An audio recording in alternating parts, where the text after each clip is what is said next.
இங்கு கூடியிருக்கிற நாம் தமிழர்களுக்கும் மாலை வணக்கம்.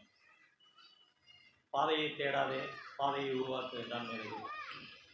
அவன் வழியிருந்த பிள்ளைகள் பாதையை தேடாமல் எங்களுக்கான அரசியல் களத்தை நாங்களே அமைத்துக் கொண்டோம். அப்படிப்பட்ட ஒரு இயக்கம் தான் எங்கள் நாம் தமிழர் கட்சி. இது மாற்றத்திற்கான ஒரே வழி. நாம் தமிழர் கட்சி காலத்தின் கட்டாயம்.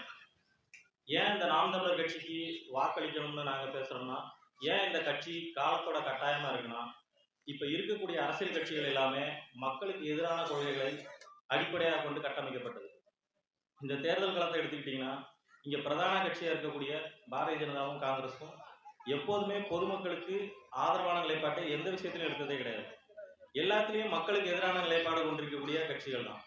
இப்போ நாம் இங்கே பேசிகிட்டு இருக்க இந்த நேரத்தில் டெல்லியில் இந்த நாடு விவசாய நாடுன்னு சொல்லிட்டு இருக்க நேரத்தில் விவசாயிகள் தொடர்ச்சியாக ஒரு போராட்டத்தை முன்னெடுத்துட்டு இருக்காங்க. அவங்க வைக்கிற அடிப்படை கோரிக்கை, நாங்கள் விளைவிக்க பொருளுக்கு ஆதாரமான அடிப்படை விலையை நிர்ணயிங்கிறது. ஒரு சாதாரண கோரிக்கை. அதாவது நான் ஒரு பொருளை உற்பத்தி பண்ணுறேன், இதுக்கு ஒரு அடிப்படை ஆதார விலையை அரசு நிர்ணயிச்சு தரணும். இந்த கோரிக்கையை கூட நிறைவேற்றாத ஒரு அரசு மக்களுக்கான அரசுன்னு எப்படி நம்ம நம்புறது? இது ஒன்று மட்டும் ஒரு சின்ன உதாரணம். இது மட்டும் இல்லை, தொடர்ச்சியாக இவங்க வைக்கக்கூடிய எந்த கொள்கைகளுமே மக்களுக்கான கொள்கைகளாக இருக்கக்கூடியதே இல்லை. இப்போ நாம் தமிழர் கட்சி விவசாயத்தை பிரதானப்படுத்தி அமைப்பு கட்டக்கூடிய ஒரு கட்சி. நம்மளோட கொள்கை விவசாயிகள் அனைவருக்கும் அரசு வேலைவாய்ப்பு வழங்கணுங்கிறது. இப்போ விவசாயிகளை அரசு ஊழியர்களாக ஆக்கக்கூடிய நாம் தமிழர் கட்சி வெல்ல வேண்டுமா, இல்லை விவசாயிகளை போராட விட்டு தெருவில் நாயை சுடுற மாதிரி நேற்று ஒருத்தரை சுட்டு கொண்டிருக்காங்க, அந்த மாதிரி ஒரு கட்சி ஆட்சிக்கு வர வேண்டுமாங்கிறத மக்கள் தான் முடிவு பண்ணணும். விவசாயம் மட்டும் இல்லை, அடுத்ததா மக்களுக்கான அடிப்படை தேவையாக இருக்கக்கூடியது கல்வி. கல்வி கொள்கை ஒவ்வொரு கட்சியும் என்ன நிலைப்பாட்டில் இருக்காங்கிறது உங்களுக்கே தெரியும். ஆண்டுகிட்டு இருக்க பாரதிய ஜனதாவும் சரி, ஏற்கனவே ஆண்ட காங்கிரஸும் சரி, கல்வியை ஒரு வியாபார பொருளாக மாற்றி வச்சிருக்குது. இப்போ தமிழ்நாட்டை எடுத்துக்கிட்டிங்கன்னா திமுக அதிமுக பாரபட்சம்லாம் இல்லை. இந்தியாவில் எப்படி காங்கிரஸும் பாரதிய ஜனதாவும் ஒரே நிலைப்பாட்டில் இருப்பாங்களோ அதே மாதிரி தான் தமிழ்நாட்டை பொறுத்த வரைக்கும் திமுகவும் அதிமுகவும் ஒரே நிலைப்பாட்டில் இருப்பாங்க. அவங்கள பொறுத்த வரைக்கும் கல்விங்கிறது ஒரு வியாபாரம். ஆனால் நாம் தமிழர் கட்சி அனைவருக்கும் தரமான இலவசமான அடிப்படை முதல் ஆராய்ச்சி கல்வி வரை அனைவருக்கும் இலவசமாக கொடுக்கணுங்கிறதா எங்களோட கொள்கை. எப்படி கல்வியை இலவசமாக கொடுக்க முடியும்? கல்வி இலவசமாக கொடுக்கறதுக்கான நிதி ஆதாரத்தை எங்கேருந்து வச்சிருக்கீங்க அப்படிங்கிறது எல்லாத்துக்குமே எங்கள்கிட்ட பதில் இருக்குது. இப்போ கல்வியை இலவசமாக கொடுக்கக்கூடிய நாடுகள் நிறைய இருக்குது. இப்போ இந்தியா கல்வி தரத்தில் 73வது இடத்துல இருக்குது. ஆனால் உலகத்திலேயே முதல் இடத்துல இருக்கக்கூடிய ஃபின்லாந்தில் கல்வி இலவசமாக தான் கொடுக்கப்படுது. அடிப்படை கல்வி முதல் ஆராய்ச்சி கல்வி வரைக்கும் அங்கே இலவசமாக தான் கொடுக்குறாங்க. ஏன் அவனால் கொடுக்க முடியும், நம்மளால கொடுக்க முடியலன்னா, அங்கே மக்களை நேசிக்கிற அரசு இருக்குது, இங்கே மக்களை வியாபார பொருளாக்கி விலைக்கு வாங்கக்கூடிய அரசு இருக்குது. இது ரெண்டு தான் வித்தியாசம். இந்த கல்வியை எடுத்துக்கிட்டிங்கன்னா ஒவ்வொரு அரசும் திட்டமிட்டு இந்த கல்வியை ஒரு வியாபார பொருளாக மாற்றி வச்சிருக்காங்க. இந்த சமீபத்தில் கொண்டு வந்திருக்க நீட் தேர்வு கொள்கையில் அரசு என்ன சொல்றதுன்னா, நீட் தேர்வு மருத்துவத்தை வியாபாரப்படுத்துறதுலேருந்து நீக்குவதற்காக நீட் தேர்வு கொண்டு வந்திருக்கோம், தகுதியின் அடிப்படையில் நீட் தேர்வு கொண்டு வந்திருக்கோம். நீட் தேர்வு உண்மையிலே தகுதியின் அடிப்படையில் தான் கட்டமைக்கப்படுகிறதா? இங்கே மாணவர்கள் நிறைய இருப்பீங்க. 12ஆம் வகுப்பு படிக்கிறவங்க, 12ஆம் வகுப்பு படிச்சுட்டு மருத்துவ கனவோட இருக்கிற மாணவர்கள் இருப்பீங்க. இந்த நீட் தேர்வு அவங்களோட கனவை எப்படி கிடைக்குதுன்னு நான் உங்களுக்கு ஒரு உதாரணம் சொல்ல மாதிரி, 12ஆம் வகுப்பு முடிச்சு நீட் தேர்வு எழுதுகிற ஒரு மாணவனும் 12ஆம் வகுப்பு 3 வருஷத்துக்கு முன்னாடி முடிச்சு 3 வருஷமா நீட் பயிற்சி எடுத்துட்டு தேர்வு எழுத போகிற ஒரு மாணவனும் ஒரே நிலைப்பாட்டில் போட்டி போடணும்.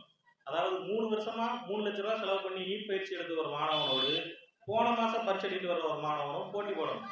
இது எப்படி ரெண்டு பேரையும் ஒரே தராசில் நிறுத்தும்? ரெண்டு பேருக்குமான அடிப்படையை எப்படி ஒரே நேர்கோட்டில் நிறுத்துதுன்னு யாருக்குமே தெரியல.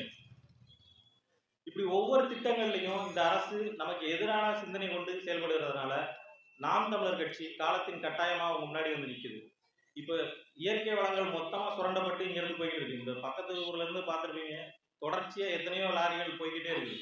மாநில அரசு ஒரு முடிவோடு இருக்குது. 10 ஆண்டுகளாக நம்ம ஆட்சியில் இல்லை, புதுசாக நம்ம ஆட்சிக்கு வந்திருக்கிறோம், நம்மளால் எவ்வளவு முடியுமோ அவ்வளவையும் சுரண்டி மக்களுக்கு காசு கொடுத்து ஓட்டு வாங்கி எப்படியாவது மறுபடியும் ஆட்சி கட்டில் வந்துடணும். இப்போ திமுக கூட்டணி ஒருவேளை இங்கே ஒரு 39 சீட்டை ஜெயிக்குதுன்னு வச்சுக்கோங்க. இந்த 39 சீட்டை ஜெயிச்சு என்ன பண்ணுவாங்கன்னு நினைக்கிறீங்க? மத்தியில் எந்த அரசு அமையுதோ அந்த அரசிட்ட பேரம் பேசி தங்களுக்கு இலாக்காக்களை வாங்கிக்கிட்டு அதன் மூலமா சம்பாதிக்கிறதுக்கான வழியை தான் பார்ப்பாங்களே தவிர மக்கள் பிரச்சனையில ஒருபோதும் எந்த நிலைப்பாடும் எடுக்க போறதில்லை. ஏற்கனவே ஆண்டுட்டு இருக்க பாரதிய ஜனதா ஒரு பெரிய திட்டத்தோட இருக்குது, இங்க எப்படியாவது ஒரு 4-5 சீட்டாவது ஜெயிச்சிடணும். அவங்க என்ன செய்ய போறாங்க, ஏற்கனவே மக்கள் விரோத செயல்பாடுகளை தொடர்ச்சியா நடத்திக்கிட்டு இருக்கதை அப்படியே கண்டினியூ பண்ண போறாங்க. புதுசா எதுவும் அவங்களும் பண்ண போறதில்லை.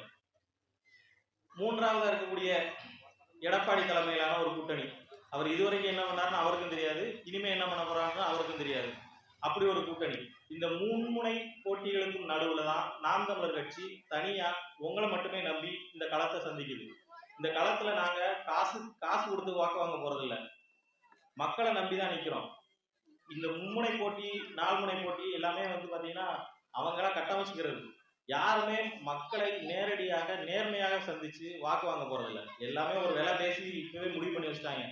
நாடாளுமன்ற தேர்தலுக்கு ஒவ்வொரு ஊருக்கும் இந்த ஊருக்கு இவ்வளவு ரூபாய் கொடுக்கணும், அந்த ஊருக்கு இவ்வளவு ரூபாய் கொடுக்கணும் முதல்ல முடிவு பண்ணிட்டாங்க. அந்த ரூபாயை செலவு பண்ணக்கூடிய ஆட்கள் யாரோ அவங்கள தான் வேட்பாளராக அறிமுகப்படுத்த போறாங்க.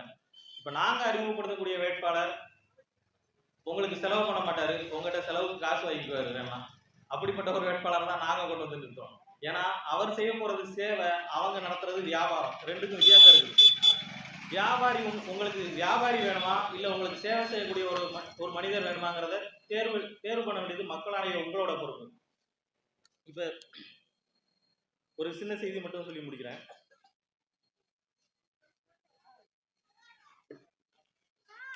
இப்ப சமீபத்தில் பாத்தீங்கன்னா தேர்தல் அறிவிப்புக்கு முன்னாடி நம்ம மத்திய அரசு ஒரு மாச காலமா ஒரு திருவிழாவை நடத்திட்டு இருக்கு. என்ன திருவிழான்னு உங்களுக்கே தெரியும். ராமர் கோவிலை கட்டினாங்க. ராமர் கோவிலை கட்டி கிட்டத்தட்ட ஒரு மாத காலமா திருவிழா மாதிரி ஒவ்வொரு நாளும் அவர் என்ன செய்யறாரு ஏது செய்யறாருங்கிறத அப்படியே ஃபுல் வீடியோ கவரேஜோட போட்டுக்கிட்டே இருந்தாங்க. கோவில் கருவறைக்குள்ள வீடியோ எடுக்க முடியாதுங்கிறது எல்லாருக்குமே தெரியும். ஆனா இவர் பண்ற பூஜைகள் மட்டும் எப்படி டெய்லியும் வீடியோவா வந்துச்சுங்கிறது யாருக்குமே தெரியாது.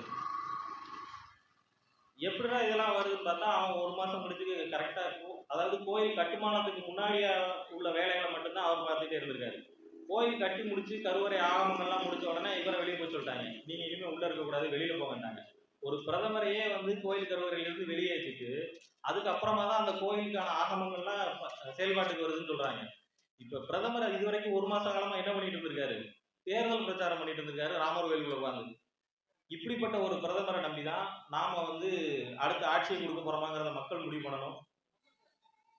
எனவே எளிமையா உங்களை நம்பி வந்திருக்கிற எங்களுக்கு அவங்க ஆதரவு கொடுக்கணும்னு கேட்டுக்கிட்டு முடிக்கிறேன். நன்றி, வணக்கம். நாம் தமிழர்.